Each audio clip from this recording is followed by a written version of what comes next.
اللهم بارك لنا في رجب وشعبنا وبلغنا رمضان.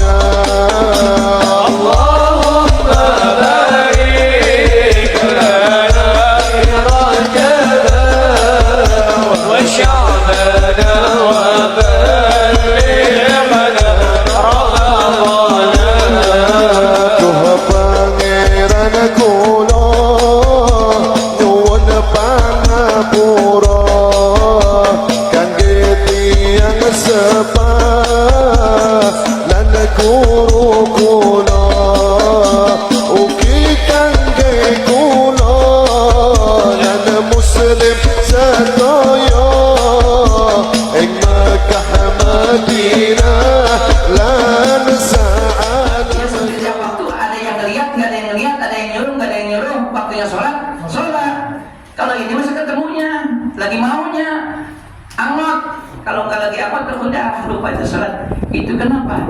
Miskinnya sulit, semakin sumpah. Kenapa? Di saat dia sedang ada, dia tidak menjalankan perintah Allah. Semakin dia tidak menjalankan perintah Allah, maka semakin jauh pertolongan Allah Subhanahu wa Ta'ala.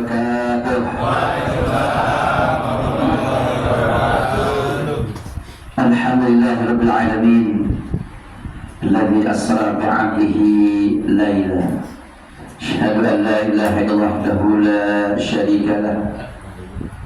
Alladzi rafa'a as-samawati bighairi 'amadin tarawnaha wa asyhadu anna sayyidana Muhammadan 'abduhu wa rasuluhul mustafa. Shallallahu wassalamu ala sayyidina Muhammadin wa ala alihi wa ashabihi nasabil huda amma ba'du. Qala rabbi shrah li sadri wa yassir li amri wahlul 'uqdatam min lisani yafqahu qawli. Syukurillah, salatu wassalamu ala rasulillah. Kita bersyukur kehadirat Allah Subhanahu wa Ta'ala. Dan kemarin ada pertanyaan dari pengurus CSR yang WA kepada saya. Bagaimana ada pesan dari kita bersuci?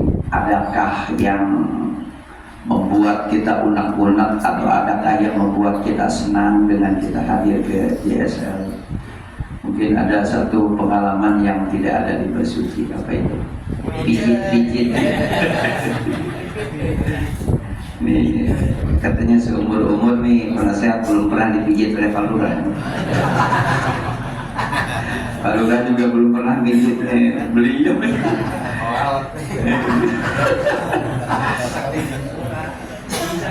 Jadi kemarin yang diharapkan tuh Pak Emen kemana itu lah? Nggak ada, Pak, ada di belakang gitu. Tugas negara. Dan saya bersyukur kepada jamaah semua yang tidak nge-share tentang politik di grup bersuci. Nah, terkait itu, terlepas dari grup bersuci, kita mau ngomong apa silahkan. Saya juga begitu lihat-lihat begitu ada di Facebook, ada di WA lainnya. Ya nggak apa-apa, silahkan. Itu memang kita sudah waktunya kita demokrasi. Ya silahkan mau ngomong apa, mau pilih ini itu silahkan. Tapi saya lihat sepanjang ini tidak ada postingan-postingan tentang politik dalam grup bersuci. Ini menunjukkan kepada kita untuk terus bersuci damai, aman. Kita terus bersaudara, kita perkuat ukhuwah Islamiyah. Dan saya selalu ngomong, dalam memasuki tahun politik kita perkuat persatuan, kesatuan umat Islam. Ukhuwah Islamiyah harus tetap terbentuk, jangan sampai di antara keluarga kita, teman sejawat, tetangga dengan tetangga, gara-gara beda pilihan, gara-gara beda warna bendera jadi kurang harmonis. yang tadinya suka menyapa dengan teman, ya, benderanya beda warnanya, jadi papat pakai kapapat nanya-nanya acan. Untung kapapatnya di Nagalengan. Balik ke era apa di Nagalengan mah, ayo terpaksa nanya juga. Nah ini kan jangan sampai seperti itu, tetap kita harmonis, tetap kita dengan kawan aman, damai, siapapun dia pilihannya, benda warna apapun benderanya, tetap ukhuwah Islamiyah mesti terus kita bangun. Wa'tasimu bihablillahi jami'a wa la tafarraqu, berpegang teguhlah kepada agama Allah kita semuanya, tapi jangan bercerai-berai. Karena jamaah sekalian dimulai Allah Subhanahu wa taala, sekarang ini kita sudah di pertengahan bulan Rajab, nanti lewat ya. Tanggal berapa Rajabnya? Ada yang masih puasa? Yang ada yang niat puasa dari tanggal 1 sampai akhir Rajab, ada bagus. Ada yang melaksanakan puasa Daud aja sehari puasa sehari enggak, ya hari puasa sehari enggak, ada yang enggak bisa, ada. Kira-kira lebih banyak mana tuh? Yang puasa terus 1 bulan Rajab, ada yang enggak terus sebulan Rajab. Yang enggak terus. Nah, ini Rajab ini ada persiapan kita mau nyambut bulan Sya'ban, kemudian bulan Ramadan. Kenapa doanya selalu begitu Rasulullah? Allahumma barik lana fi Rajab wa Sya'bana wa balighna Ramadan. Ya Allah, berkahkan kami di bulan Rajab, kemudian wa Sya'bana, dan di bulan Sya'ban wa balighna Ramadan, sampaikan kami ke bulan Ramadan. Emang ada apa itu? Emang ada apa di bulan Ramadan? Kita minta berkah di bulan Rajab, di bulan Sya'ban, sampaikan kami ke bulan Ramadan. Kenapa Rasulullah enggak minta berkah aja sepanjang bulan gitu? Bukan tidak begitu, ini ada bulan yang memang dihormat Allah Subhanahu wa taala. Setiap pagi Rasulullah selalu berdoa, Allahumma barik li fi ummati fi bukuriha. Ya Allah, berikan keberkahan buat umatku di pagi harinya. Di pagi hari kita bangun, kita begitu bangun tidur, selain alhamdulillahilladzi ahyana ba'dama amatana wa ilaihim, suka baca apa lagi tuh? Suka ngomong apa di hati gitu? Ya Allah, alhamdulillah saya sehat, alhamdulillah saya sukses, alhamdulillah saya bebas hutang, alhamdulillah saya dibanggakan, alhamdulillah saya dimuliakan, alhamdulillah saya memaafkan orang, terakhir alhamdulillah saya ikhlas. Itu menjadi doa. Sehat badan kita, sukses karir kita, termasuk kita bebas dari hutang. Ada yang punya hutang, bebas, mau dibayar mah. Nah, jadi mau menjelang bulan Ramadan, itu dulu kita ada ini Parigi menjadi kenangan buat saya dulu. Ini tempat saya nyari kayu bakar, sudah sama ciletik sawahnya ciletik kan. Nah, ada pohon di situ sampingnya, nggak tahu pohon siapa, pohon bambu, pohon junji, banyak gitu. Nah, itu ada orang dulu itu tahu pohon marasi, ya tahu ya. Nah, orang sekarang nggak bakal tahu tentang marasi. Jangankan marasi yang kayak begitu dulu. Huma, anak sekarang udah bakal tahu huma itu apa aja sekolah. Mungkin dia kerja ada orang huma itu. Huma itu nanam padi di tegalan, bukan di sawah. Kalau di sawah nyawar namanya. Kalau nanam padi di tegalan. Kamu sudah sama kayak kakak curungnya. Wah, begitu kan curungnya semua. Tantangan, katepeng, sembugu, kakak sembung. Apalagi itu eteng, gening, yang masih ada sekarang itu ginian. Eteng, gening udah nggak ada. Yang masih ada ginian. Itu anak-anak sekarang itu udah bapak yang paling begini. Mungkin semua orang di sini sekarang itu ada yang nggak tahu ini. Mungkin ada. Dulu kalau di sawah itu ada yang namanya orang bapak yang suka wisata supaya burung itu takut ini. Nah, orang-orangan potong bambu, dibikin kayak salin, dipakai baju gombrong-gombrong, itu kepalanya asupan. Itu namanya psikologi. Dia tidak kena hujan, tidak kena panas. Kalau hujan juga dia nggak pulang. Kalau panas juga dia nggak ada kata-kata itu. Nggak pernah pulang. Kalau Anda umat Islam sekarang masih belum sholat, itu sama dengan saya. Saya dulu kayak begitu tuh. Untuk apa nakut-nakutin burung? Itu burungnya sebetulnya burung umat Islam itu burung prit itu. Cuma sekarang saya burung itu nggak pernah naik masjid. Beda dengan burung gereja. Iya benar di masjid mainnya. Mestinya tukar tuh. Burung gereja disebutnya burung muslimnya. Soalnya ada di masjid terus main di atap masjid, bikin sarang segala. Padahal burung gereja. Kenapa burung emprit di sawah terus? Ada yang di sawah nggak pernah naik masjid tuh. Nah, ini jamaah sekalian mengingatkan kita pada tahun yang lalu, berapa tahun yang lalu tuh. Anak sekarang kalau disuruh beli sayur ke Padang, apa sayurnya yang Padang? Sayur nangka, padahal bukan nangka, itu bukan sayur nangka tuh. Kalau nangka itu yang tua, menjelang matang itu nangka. Kalau yang bisa disayur masih cecek. Anaknya cecek, gurih. Anaknya gurih, maunya gurih, anaknya yang tongtolang. Nggak bakal tahu tongtolang sekarang. Coba cari, bapak cari tongtolang ke kebun. Culinga. Apaan tongtolang? Gurih, nggak bakal tahu. Nah ini kayak begini-begini nih mengingatkan kita nih betapa dulu itu seperti itu alamnya berbeda dengan alam sekarang. Kalau kita pikir-pikir, ya Allah betapa besar anugerahmu kepadaku, engkau memberikan panjang umur kepadaku sampai di saat sekarang, di zaman sekarang yang dulu ada sekarang udah nggak ada lagi, nggak ada lagi kayak begitu-begitu udah. Jadi itu yang Allah tiada hentinya, tiada putusnya memberikan anugerah kepada kita yang berupa umur panjang, sehat walafiat.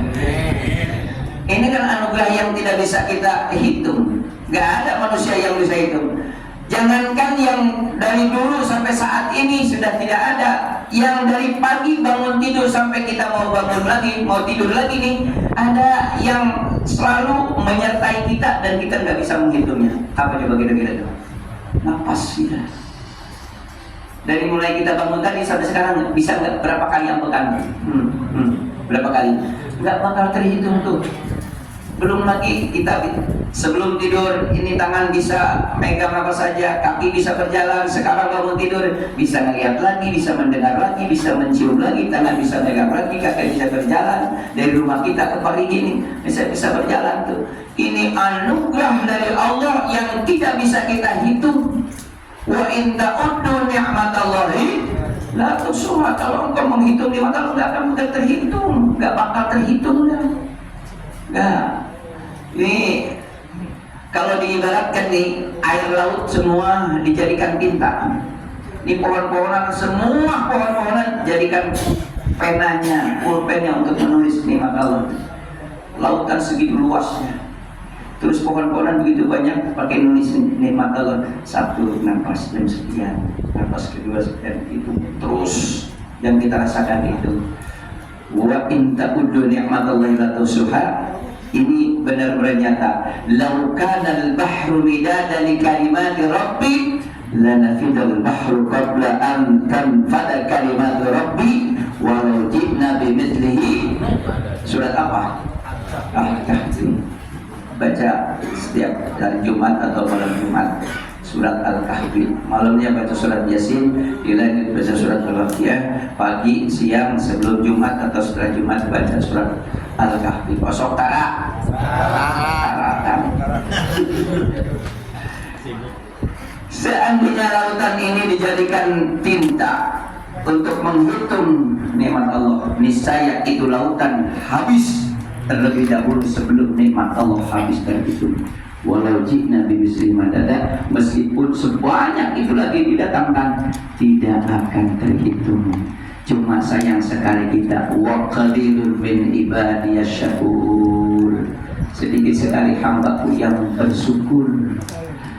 Begitu tahu nikmat Allah begitu banyak diterima, tapi sedikit sekali yang syukur. Bagaimana kita cara mensyukuri nikmat Allah Subhanahu wa Ta'ala? Saudara jamaah sekalian yang dimuliakan Allah, semakin manusia dekat kepada Allah, semakin banyak manusia menjalankan perintahnya. Dibalik semakin banyak manusia menjalankan perintah Allah, semakin dekat pertolongan Allah kepada kita. Semakin manusia tidak mengerjakan perintah Allah, semakin jauh pertolongan Allah kepadanya. Karena begini kata Rasulullah, ta'arraf ilallah fil raha ya'rifka fis syiddah. Kenallah kamu kepada Allah pada waktu kita kaya, pada waktu kita ada, pada waktu kita luang, pada waktu kita sehat, pada waktu kita punya duit. Kenal kepada Allah, terus jalankan perintah Allah. Kenapa? Memang ketika kita membutuhkan pertolongan Allah, ketika kita tidak punya duit, ketika kita sedang sakit, ketika kita sedang sempit, nih sumpah banget, ini salah, itu salah, ini salah, itu salah. Banyak orang yang lagi datang, lagi yang lain, itu lagi datang, COD datang, belum dibayar. Sumpah. Ketika itu Allah akan menolong kepada kita. Kenapa kelihatan ini? Kelihatan oleh kita nih, ketika orang jauh menjalankan perintah Allah. Banyak sekarang tuh masih ada, entah banyak apa masih ada gitu. Ya sholatnya seketemunya. Ya benar, sholat masih ada yang seketemunya.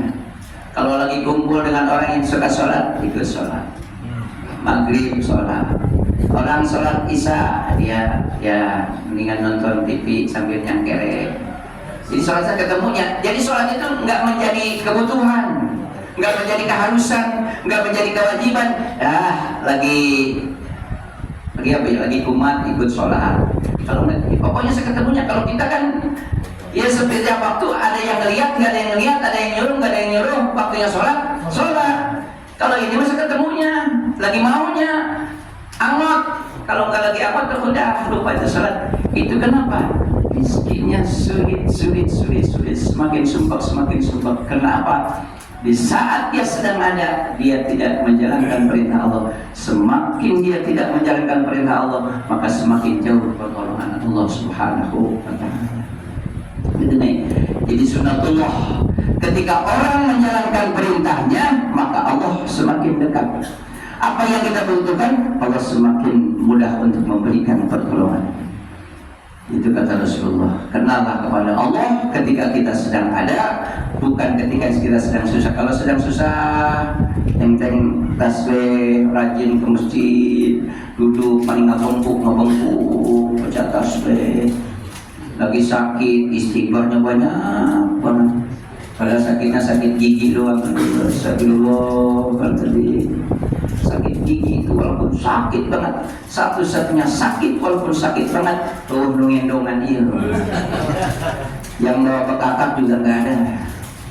Beda dengan sakit di pos di rumah sakit yang nengokin bawa parcel, bawa bekakak, padahal sakit mah. Dia nggak ada saat ketika sampai bekakak. Yang makan bekakak siapa? Yang makan parcel siapa? Roti gede banget siapa? Yang sakit makan nggak? Tapi istighfar mati Allah. Itu semua. Minta dibacain Fatihah, datang lagi bacain Fatihah ya, datang lagi doain saya ya, biar sehat. Itu begitu manusia. Ketika dalam keadaan susah terjepit, dia banyak-banyak berdoa kepada Allah Subhanahu wa Ta'ala. Ketika senang lupa lagi. Dulu ada cerita begini. Ada cerita ketika ada seorang ibu punya anak perempuan yang sudah umur agak lanjut tapi tidak kunjung punya jodoh. Kira-kira umur berapa? 30-35 tuh. Pengen punya suami, gak punya suami, gak ada yang noyang-noyang acan, kasarnya begitu. Datanglah kepada kiai, pada seorang kiai, tolong doain anak saya dan saya minta tipnya kira-kira supaya cepat punya jodoh apa. Dikasih tahu sama kiai, kasih tipnya. Udah bangun tengah malam sholat tahajud, minta kepada Allah, itu aja udah. Ya malam bangun tahajud tuh, dia pasang beker. Kalau sekarang pasang alarm itu tiap jam 3 pasang alarm bunyi bangun tahajud kepada Allah. Semalam 2 malam 3 malam sebulan 2 bulan terus berjalan sampai bulan ketiga ada laki-laki yang datang. Menyatakan bahwa dia suka sama anak ibu. Akhirnya udah, ya kalau begitu udah diterima. Ini kata kasarnya pacaran apa namanya? Pacaran apa? Bobogohan gitu. Punya kabogoh lah. Datang udah itu kepada Kiai. Kiai, alhamdulillah sekarang anak saya sudah punya pasangan, kata seorang ibunya. Ya udah bagus. Terus lanjutnya gimana? Lanjut terus. Nah, 2 hari kemudian setelah itu dilamar beneran. Datang lagi kepada Kiai. Alhamdulillah sekarang sudah dilamar Kiai. Udah. Sebulan itu tadinya alarm yang jam 3 bunyi sekarang. Nah, begitu malam masih bunyi itu. Malam sudah punya pasangan, sudah dilamar. Terus malamnya alarm masih bunyi. Apa coba itu? Karena perempuan ngomongnya. Ya, alarm sekarang mah saya nggak butuh, nggak bangun lagi sekarang mah karena saya sudah punya pasangan. Artinya apa coba ya? Ketika dia membutuhkan sesuatu, apapun dilakukan sampai bangun malam dia lakukan. Begitu sudah diberi oleh Allah, lupa lagi. Padahal ketika kita punya harus dekat kepada Allah, harus bersyukur kepada Allah. Saat kita membutuhkan, Allah akan datang memberikan pertolongan. Tetapi salahnya kita, wa idza an'amna 'alaina a'rada wa idza syarru jaju'a. Ketika kita sedang butuh, sedang terjepit, kita mohonkan doa panjang-panjang kepada Allah. Tadinya nggak pernah buat tasbih, tinggi baca tinggi tasbih, jingjingnya tasbih. Musola masjid naik, wah paling pertama Jumat orang jam setengah 12 datang, gila jam 7 udah berangkat.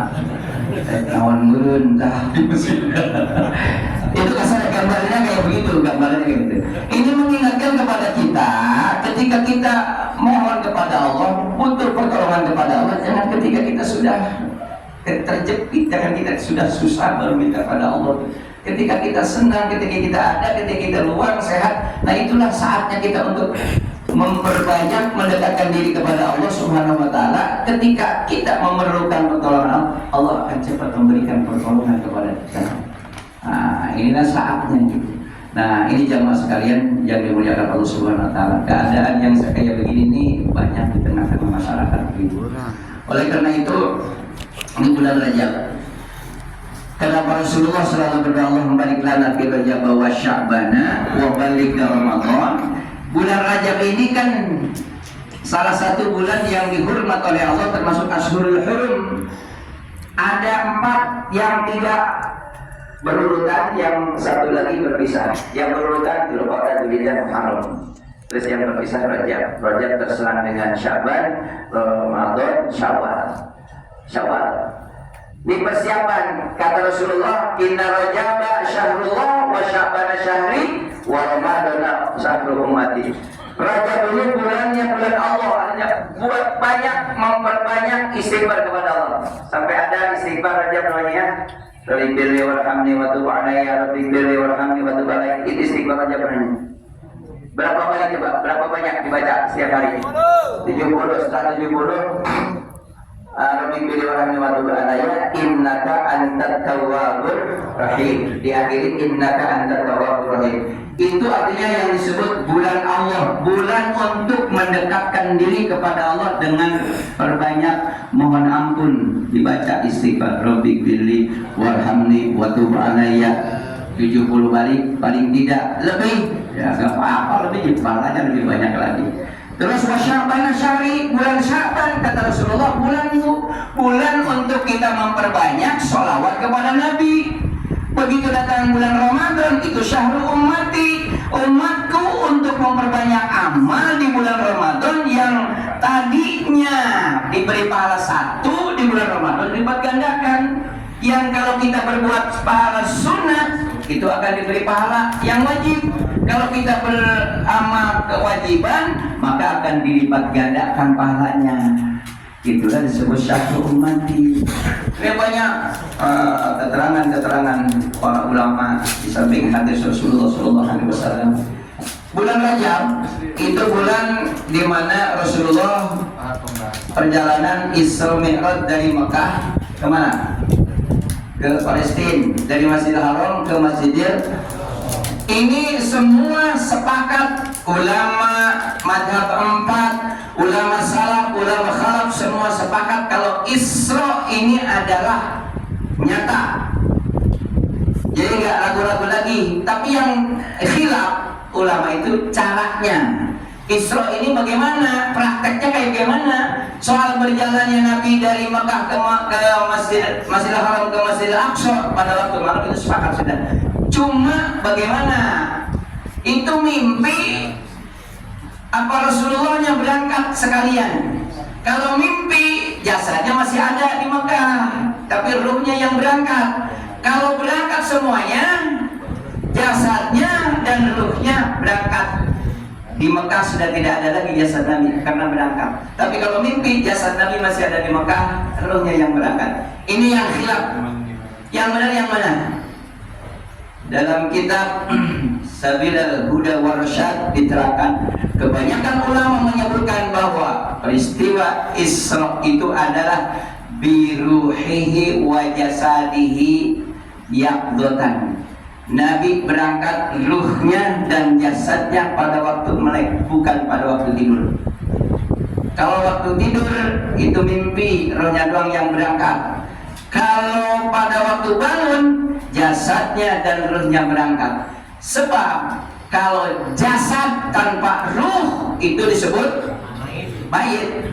Kalau ruh nggak ada jasadnya,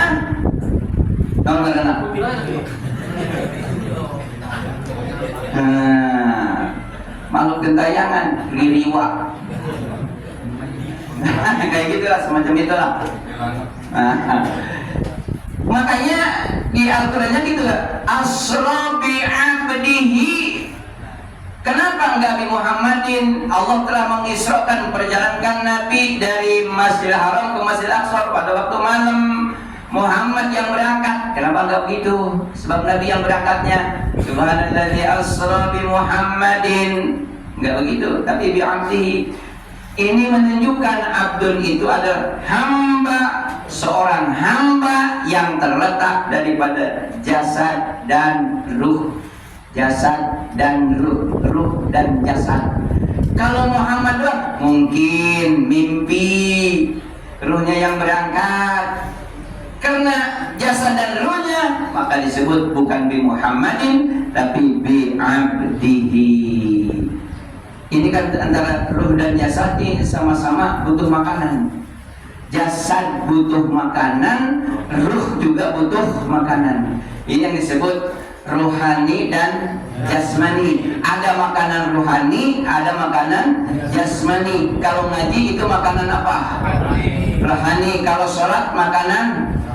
Kalau hadir tabligh akbar rohani. Kalau kue talam, pisang, apem, kacang rebus itu makanan. Ini artinya manusia kudu pinter ngaji jeung ngejo. Ngejo makanan jasmani, ngaji makanan rohani. Orang kalau pinter ngejo doang sasar. Orang kalau ngaji doang juga lapar. Ngaji doang nggak ngejo lapar. Kalau ngejo doang nggak ngaji sasar. Kalau nggak ngaji nggak ngejo modal. Paling nges ngaji nggak ngejo nggak modal udah. Tapi kalau ngaji jangan ngejo, pinter. Artinya ini harus seimbang, makanan jasmani dan rohani harus seimbang. Jangan ngaji terus makan itu lapar. Sholat terus nggak makan, nggak khusyuk sholat ini. Apalagi kata Rasulullah, jangan suka sholat di depan makanan sedang kita lapar. Coy. Sholat asar, waktu puasa itu modal buat bukan udah kumpul. Sepanjang sholat inget baik, aduh kolak gula apa gorengan gula. Itu kira-kira ya. Nah, jadi intinya apa? Kita harus seimbang antara jasmani dan rohani. Mudah-mudahan kita semua diberkahi Allah Subhanahu wa taala. Itu pohon singkong pemirsa sudah kelihatan tandanya kita harus selesai. Apalagi itu sudah datang juga tuh. Itu besoknya udah dibagiin. Ya demikian, mudah-mudahan bermanfaat. Kita insya Allah 4 kali lagi pertemuan sebelum datang bulan Ramadan. Mudah-mudahan kita semua panjang umur sehat. Allahumma billahi. Assalamualaikum warahmatullahi wabarakatuh.